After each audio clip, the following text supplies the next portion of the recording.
A new technology is beginning its journey on San Francisco streets. These autonomous cars that cruise the city's streets without a driver. How will they be implemented? And how will they change the city? Autonomous vehicles will soon be rolling down the streets of San Francisco. Waymo is launching rider testing of its self-driving car. The vehicle is able to drive itself with a combination of hardware and software. From the outside of the vehicle, you can see all the technology. It's a combination of LiDAR, radar, and cameras to predict and analyze everything around the vehicle. There's no driver. Crew says that the future is here and robotaxis are ready for prime time. There are two clear frontrunners among the driverless car companies. Waymo, which is a subsidiary of Google's parent company Alphabet, has been testing their vehicles in San Francisco since 2009. Cruise, which is a subsidiary of General Motors, has been testing their vehicles in the city since 2015. In August of 2023, both companies sought approval for unlimited 24/7 paid rides in the city.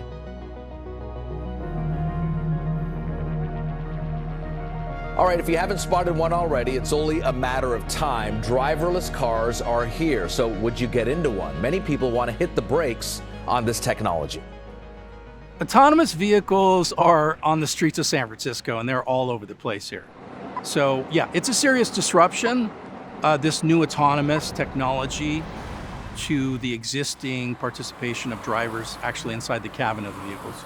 For rideshare drivers, for Uber, Lyft drivers, it's going to be very short-lived. There's going to be this transition, it's going to be a lot faster than what people think. And what's happening with San Francisco is they've already been rolling them out 24/7. But this next step that the California Public Utilities Commission, the CPUC, is doing is they're making it for profit. So that's actually really undermining taxi drivers and any other types of transport for the public, including buses, public transportation, and the BART train as well.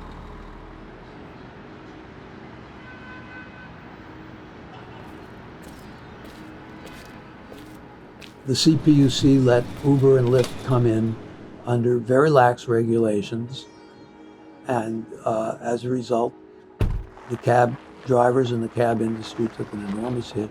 We found ourselves, in a very poor competitive situation, and now the CPUC is doing something not exactly the same, but similar with Waymo and with Cruise, especially if they give them, the green light to go into full-scale commercial operations. It's doing this without much regard for public safety, without much regard for the evidence that's already out there that these vehicles are not up to speed and causing really just a lot of havoc on the streets that screams out, these vehicles are not ready for prime time. I mean, imagine if taxis were causing the same kinds of problems that they were. There would be public outrage. There have been more problems with self-driving cars. The cars even stalling in the middle of the road during busy Pride celebrations. They cannot figure this out. Everyone's getting off the bus. Now to an autonomous car that got stuck for hours today on San Francisco street. This is the latest incident we've seen involving a driverless car suddenly just coming to a stop. Yeah, there's no driver in the car. The growing frustration with robotaxis in San Francisco. It seems they're causing major problems at emergency scenes, as well as with fire trucks and police cars. And a group of activists are on a mission to stop robotaxis in San Francisco. Activists are taking on AVs in San Francisco. Videos show people disabling the robotaxis by placing traffic cones on the hood. The group, called Safe Street Rebel, says they're protesting the spread of the driverless cars. My reports back, the feedback was always they get too close to pedestrians. When they're crossing, these cars, they'll take the little chance and they get too close to pedestrians. When you're deployed as a field service representative, you're the face of the company, right? You're sent out to retrieve cars that have stalled in the street and they're causing blockages, maybe even blocking like emergency response vehicles. We got sent out to a car. When we got there, the car was completely off. All the neighbors come out and obviously they start yelling at us because we're wearing cruise vests. Oh, wow, thanks for showing up. It's been here 9 hours. And, you know, we get done, the tow truck takes this car. And when I got back, I talked to my manager and I asked them like, hey, like, well, somebody's gonna lose their job, right? Because it's their job to monitor these cars. They said it was there for like 9 hours and it wasn't even like a second of pause. It was just like, oh yeah, no, that happens all the time. You know, nothing's gonna happen. So yeah, it was just brushed to the side, as most important issues with crews do, because if they report this, obviously CPUC is not gonna be happy, right? If this makes the news, it's just gonna be a detriment to them.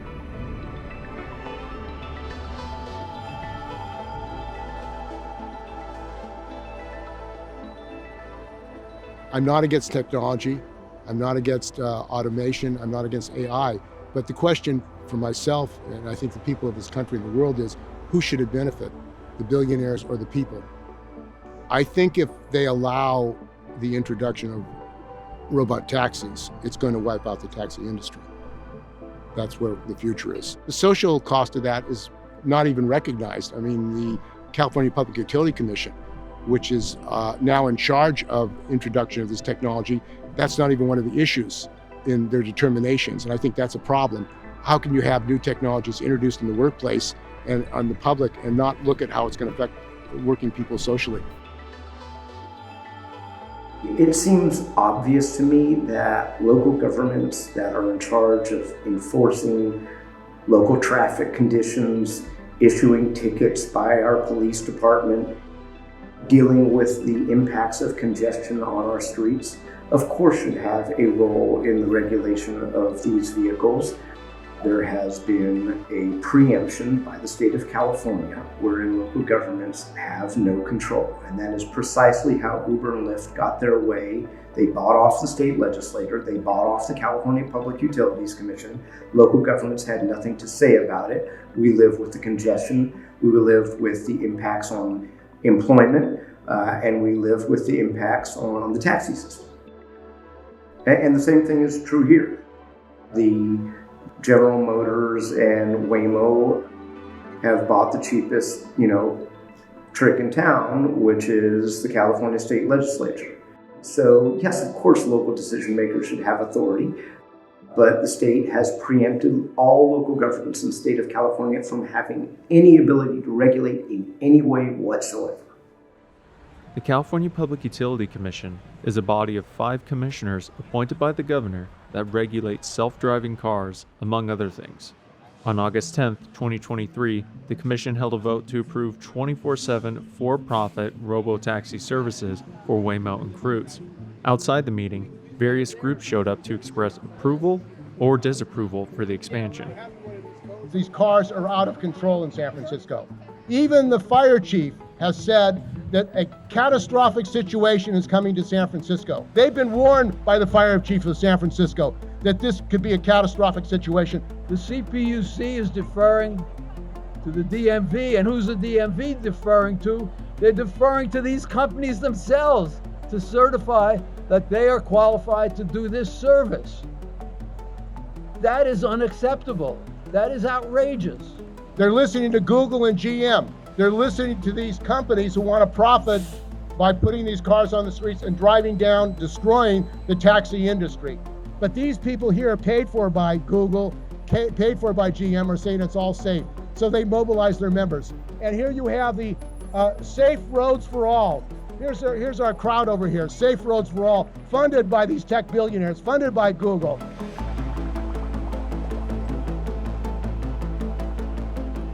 Here they are being paid for by these tech companies. So they're mobilizing their people to say it's safe, and they know it's a lie. They know these cars are stalling out. They know these cars are creating emergency situations, but here they are mobilizing.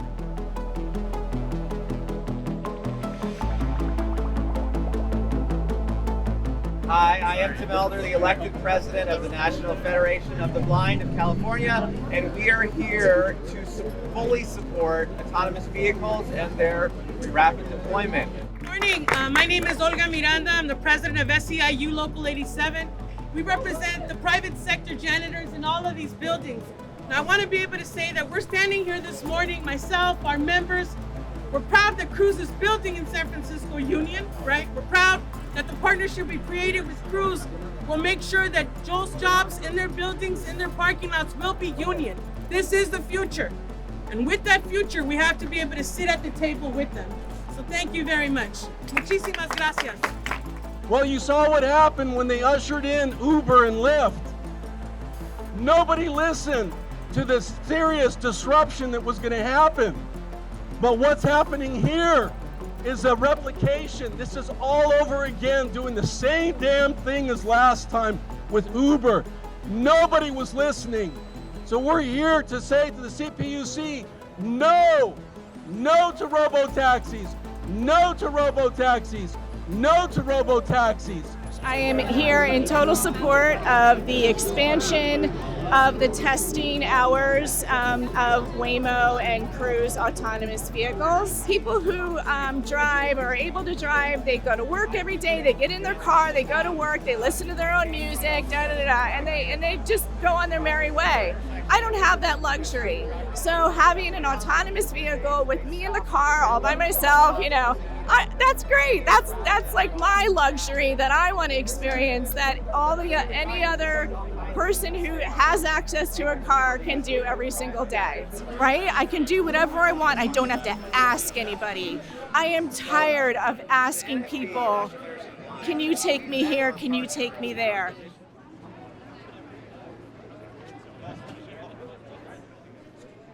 Good morning, everyone, and welcome to the California Public Utilities Commission. I'm calling this meeting of August 10th, 2023, Public Agenda number 3531 to order. At today's meeting, the public will have the opportunity to make public comments either in person or by telephone. We will now go to public comment. Cars can be extremely dangerous, and it's negligent to expand before we have made sure that the software is safe. As a person who is blind, I stand before you to share my excitement about the incredible benefits of autonomous vehicles that bring to our lives in San Francisco. Jesus Christ, here we are again, San Francisco, about to have 4 people make a decision on whether or not the city is going to be pimped out by yet another couple of large tech companies. Stop them. You have the power and responsibility to do so. Thank you.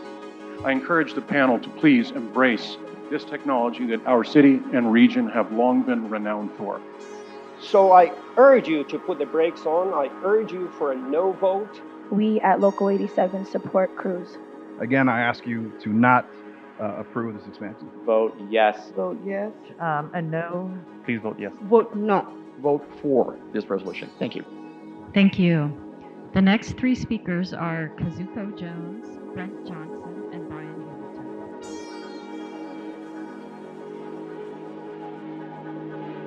The governor of the state of California appointed a completely biased, conflicted former Cruise attorney named John Reynolds to the California Public Utilities Commission. It is shameful, it is embarrassing, and Mr. Reynolds did not recuse himself. Today is the first of many steps in bringing AV transportation services to Californians and setting a successful and transparent model for other states to follow. And with that, I will be supporting these items. Thank you. And with that, Agenda Clerk, could you please call the roll on item 2? Commissioner John Reynolds? Yes. Commissioner Houck? Yes. Commissioner Sharama? No. President Alice Reynolds? Yes. The vote is 3-1. The item passed. The motion passes. Of the on-bill financing program for non-residential customers administered by Southern Electric, Southern California Edison, Southern California Gas Company, and San Diego Gas and Electric to support clean energy technologies beyond energy.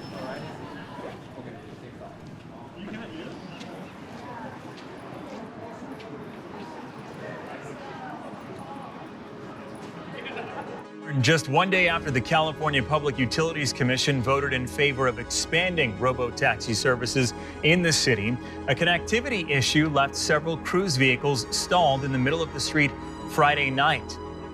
What the fuck? There's like 10 of them.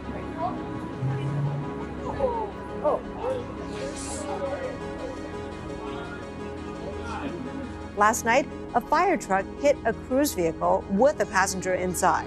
This was the scene last night at the intersection of Polk and Turk Street. As seen in this video, the fire truck was apparently headed southbound, but had moved into the northbound lane, something trucks do to get around other cars. The victim was found to be under the left rear wheel of the vehicle. According to police, a black sedan struck a woman crossing the street at 5th and Market on Monday night. Immediately after that collision, an empty cruise car in the lane beside the sedan hit the same person. The suspension order from the state accuses Cruise of failing to share footage of a crash earlier this month in which a pedestrian was struck by a hit-and-run driver that landed in the path of an oncoming Cruise driverless vehicle. The state says Cruise showed the DMV and Highway Patrol onboard video of its car braking hard and stopping, but failed to show the car pulled over afterwards while dragging the pedestrian. And I'm here to say that Cruise has thrown us breadcrumbs because our members have been desperate for work in this city. We don't want their fucking breadcrumbs so long as it's causing a safety hazard to the citizens of the city.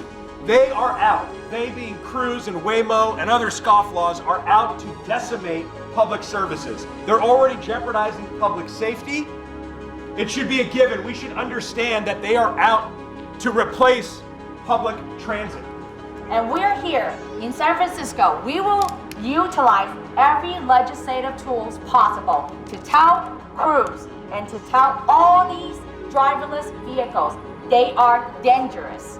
We want them to put people over robots. We do not want robots on our streets. On November 8th, just 15 days after the DMV and CPUC suspended Cruise's permits, the company recalled all of its autonomous vehicles for a software update. Since then, the company laid off about 24% of its workers. Their CEO has resigned, and the vehicles have not returned to San Francisco streets. Many other autonomous vehicle companies still operate in the city, but Waymo is the only company currently running 24/7 paid robotaxi services. When compared with Cruise, their vehicles appear to be involved in far fewer traffic incidences. Waymo is still the frontrunner in the robotaxi rollout and is positioning themselves to expand their services into the larger Bay Area, around San Francisco, and onto highways. This technology is objectively remarkably impressive. I think it is not yet fully developed. I think that if they are going to gain public trust and public confidence, they're going to need to be much more transparent with their data. They're going to have to be much more welcoming of sensible regulation. They're going to have to be much more inclusive of the real world impacts that local governments are experiencing, or ultimately this industry will be doomed. If we have these discussions more often and more in depth, then we can rise up together and we can organize as workers, as members of the public, and say that we're not going to allow them to do this in our name.